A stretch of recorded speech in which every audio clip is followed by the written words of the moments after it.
So guys, for the first step, you want to go to search and type in adjust the appearance and performance of Windows. Click on it. And now once you're on this, you want to go to the advanced tab. And now you want to click on change.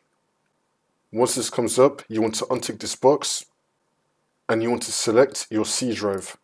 Now you want to select custom size. Now for the initial size, you want to make it 100. And for the maximum size, you want to make it 3000. And then click on set. And then click on OK. It's going to ask you to restart your computer. Don't do it yet until you complete the next step. Click on OK again. For the next step, you want to go to search and type in %temp%. Click on it. And now this will come up. We're going to delete everything in this folder. Don't worry, it's just your temporary files. So you want to do Ctrl A and then click on delete. If you get this, you want to tick the box, do this for all current items, and then click on try again. If this comes up again, tick the box and then click on skip. Now you want to go to your desktop and you want to find the recycle bin.